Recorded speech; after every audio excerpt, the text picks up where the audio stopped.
Hi, I'm Diana William, a third grade teacher at Riverside Elementary. My life felt like a fairy tale until it unraveled into a nightmare. It all started at a fancy charity gala where I was representing my school. That's where I met James William. Tall, charming, and heir to his father's real estate empire, he stood out immediately.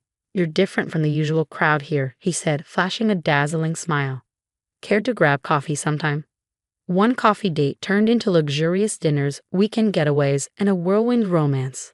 Having lost my parents in a car accident and recently my grandmother, the woman who raised me, I craved a family of my own. James seemed like the perfect answer. "You're all he talks about," his sister Patricia said during our first meeting, glancing at my modest dress. "We must take you shopping. The Williams have certain standards." Their mother, Eleanor, was even worse. During wedding planning, she dismissed every suggestion I made. "Darling, that venue is too quaint. We need something worthy of the William name." I tried to rationalize it. "They'll warm up to me eventually," I told my friend Maria after a tearful breakdown in the teacher's lounge. Maria wasn't convinced. "Girl, they're treating you like a project, not a person." My neighbor Donna echoed the sentiment. "Watch yourself, honey. Rich families like that don't welcome outsiders easily." But I married James anyway, hoping love would be enough. After moving into his penthouse, Eleanor became a constant presence. "The William name needs a strong male here," she'd say, her gaze lingering on my flat stomach. "I feel it. You'll give us a boy." When I finally got pregnant, Eleanor took over everything. She'd barge in unannounced with catalogs of baby clothes, all blue, neutral colors. "Nonsense. We know it's a boy." Then I found the bank statements. James had been sending massive amounts of our money to his family. "It's just family obligations," he snapped when I confronted him. "Mother says we need to support the William legacy." "That's our savings, James. Our money is family money, Diana. You need to understand how things work here." At one of Patricia's family dinners, I overheard them whispering in the kitchen.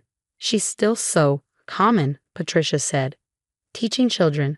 A real William wife should be on charity boards, not grading papers." "She'll learn," James replied casually. "We'll mold her." I touched my growing belly, dread settling in. What had I married into? Maria and Dana became my only refuge. "You're stronger than you think," Dana said one late night. "Don't let them dim your light." But the pressure kept mounting. My blood pressure was dangerously high during pregnancy, yet Eleanor's focus never shifted. At every doctor's visit, she grilled the staff. "Doctor, any updates on the baby's gender?" "Mrs. William, we need to prioritize your daughter-in-law's health," my doctor replied firmly. Eleanor waved her off. "The gender is critical for family planning." James was no help. Between work, endless family meetings, and vague excuses, I was often left alone. One morning, I sat in a waiting room, exhausted and dreading Eleanor's inevitable interference. She arrived unannounced, as usual. "I told James I'd handle this appointment. He has important matters to attend to," she said dismissively. "I'd rather have my husband here," I replied, barely concealing my frustration. "Don't be difficult, Diana. The family comes first." The ultrasound technician began the scan. "There's your baby," she said, smiling. "And congratulations. It's a girl." Tears of joy streamed down my face, but Eleanor's expression hardened. The ride home was painfully silent until she called Patricia. "Disappointing news. We'll need to discuss options." That evening, while making tea to calm my nerves, I noticed James's phone on the counter. A message from Patricia popped up. "Mom's right. Diana needs an attitude adjustment. This girl's situation isn't ideal." My hands shook as I scrolled up. James' reply read, "I know. Mom says we either show her the William way or cut our losses." Losses? My breath caught as I instinctively cradled my belly. This wasn't just a bad marriage. It was a trap. I thought work would be my escape. Eleanor ensured that even my work wasn't safe. She started showing up at Riverside Elementary, cornering my colleagues in the break room. "Poor James is so worried." She'd sigh dramatically. "Diana's been so emotionally unstable lately. The pregnancy has taken such a toll on her mental state." Before long, teachers I'd worked with for years began avoiding me. One day, I overheard whispered conversations in the hallway. "Did you hear? Apparently, she's having episodes at home." I heard Eleanor say they're worried about her teaching. "She's not handling the pregnancy well at all." Such a shame. By my 8th month, my blood pressure was dangerously high. My doctor was adamant. Mrs. William, you need complete bed rest. Your readings are alarming. But Eleanor waved the advice off. There's a crucial charity gala this weekend. The William family must be represented. Weakness isn't a William trait. Mother, I protested weakly, the doctor said. I raised 2 children without all this coddling, she snapped. You'll be fine. I tried reaching out to Maria, desperate for support, but Patricia intercepted her attempts to visit. Diana's far too fragile for guests, Patricia would lie. Doctor's orders. But I just saw her leaving for a family function, Maria protested. Family is different, Patricia said smugly. We know how to handle her condition. The night I went into labor, 3 weeks early, I called James 17 times. When he finally arrived, the stench of whiskey and stale casino smoke clung to him. Eleanor and Patricia strutted in behind him, their presence suffocating. We'll handle everything, Eleanor announced to the delivery room staff. The William family has a very specific way of doing things. But my birth plan. I protested weakly. Darling, those plans are for common people, Eleanor said, dismissing me with a wave of her hand. We know what's best. James, please, I begged, reaching for him. But he stepped back, his eyes glued to his phone. Through the pain of contractions, I realized with crushing clarity that I was utterly alone in a room full of people who were supposed to be my family. After 20 hours of grueling labor, my daughter Emma was born at 3:47 a.m. Tears of joy streamed down my face as I reached for her. But Eleanor was already on the phone. Yes, it's unfortunate. A girl, just as we feared. No need for congratulations. James stood at the window, his back to us, while Patricia smirked in a corner, her fingers flying across her phone. #family disappointment, she muttered under her breath. Can I hold my baby? I asked weakly. Better let us clean her up first, a nurse said hesitantly, but Eleanor intercepted. Catherine needs rest. The next day was a waking nightmare. Every time I pressed the call button, the nurses delayed their responses. One even said coldly, "We'd heard you're having a difficult time adjusting." I just need help with breastfeeding, I pleaded. Perhaps formula would be better, she replied. Your mother-in-law mentioned you're quite emotional. By discharge time, I was desperate to leave. James appeared briefly, disheveled in a wrinkled suit. Urgent business at the office, he mumbled. Mother will handle everything.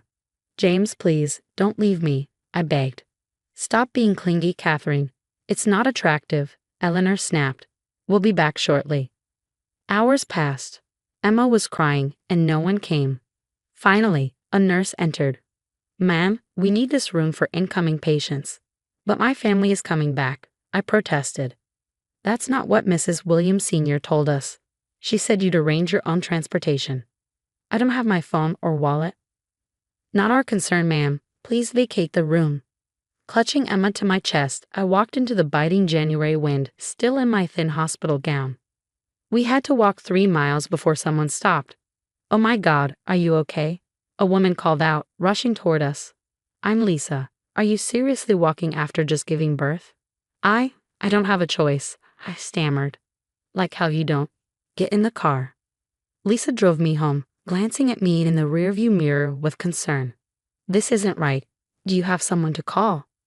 They took my phone for safekeeping. Once home, Lisa helped settle Emma and left me her number. Call me, I mean it. The next day, Maria stormed in with hospital security footage. Look what I found, she hissed. Your mother-in-law paid the nurses to ignore you. That evil witch, Dana spat, pulling out her phone. And listen to this. She played a recording of Patricia at the salon. Mother's plan is brilliant, Patricia's voice purred. No phone, no money, no support. We'll break that teacher down to size. She'll learn her place or lose everything. Later that night, while searching James's desk, I found a stack of papers, casino receipts, loans from his parents, hundreds of thousands of dollars gone. I stared at Emma sleeping peacefully, my heart breaking and hardening at once. Lisa's card sat on my nightstand, a lifeline. We deserve better than this, baby girl, I whispered, stroking her tiny hand. Mommy's done playing their games. Lisa's help became a lifeline, not just for survival, but for justice. She landed me a teaching position at Westbrook Academy, double the salary, and a fresh start. While I outwardly appeared to move on, I was quietly building my case against the Williams family. "You'll never believe who I ran into," Maria said one afternoon over coffee, her voice low but urgent. "William and Associates' former accountant." My heart raced. "What does he know?" "Everything," she replied. "Richard's fraud, James's gambling, years of cooked books and laundered money. And he kept receipts. If he has proof," Lisa said, her eyes gleaming, "this could end them." As we pieced the puzzle together, the cracks in Patricia's Instagram-perfect life began to show. An anonymous tip, "Thank you, Dama," led her husband to the Continental Hotel's records. 3 different men, Donna revealed with relish. "And guess what? One's a business rival of Richard's." "I've got photos and receipts going back 2 years," Maria added. "And the best part? He's on Richard's board of directors." Meanwhile, the hospital footage proved even more damning than I'd expected. Lisa's sister, a legal clerk, helped trace the money trail. "These bribes go way beyond the maternity ward," she explained. "Eleanor's been buying silence for years, medical board members, social workers, even a judge." "How deep does this go?" I asked, stunned. "Deep enough to drown them all." Each piece of evidence was a ticking time bomb. I stored copies in multiple secure locations, waiting for the perfect moment. "We need to move carefully," Lisa warned. "One wrong step and they'll bury everything. Rich families like this are experts at covering their tracks." But then James made the fatal error. Desperation drove him to dip into company funds to cover his casino debts, and the SEC had already started sniffing around. "This could blow everything wide open," Maria's accountant contact confirmed. "They're already looking at offshore accounts." I waited until they were at their weakest. The divorce papers hit James's desk the same day the fraud investigation went public. "We need to discuss custody," his lawyer called. Panicked. "Sure," I said coldly, "right after I send these hospital videos to the medical board. Or maybe I'll start with James's drunk driving footage." "What do you think? Gambling receipts, perhaps?" "What do you want?" "Full custody, and for the Williams family to stay far, far away from us." The dominoes fell perfectly. Patricia's affairs destroyed crucial business alliances, and her lover on the board turned state's evidence against Richard. James's gambling investigation exposed years of company theft.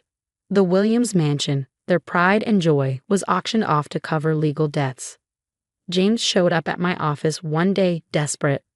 "Diana, please. They're investigating everything. I can change. I can help you." I met his eyes without flinching.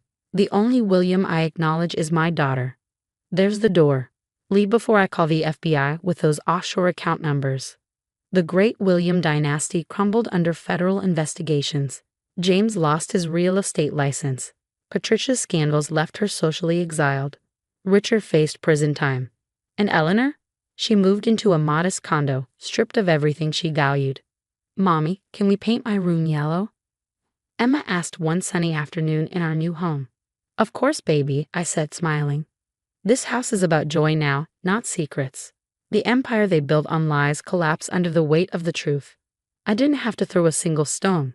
I just waited for their house of cards to fall, holding the evidence that would bury them all. As I look back, one question lingers. Was I too harsh in rejecting Eleanor's tearful apology at their mansion, where she begged to know Emma?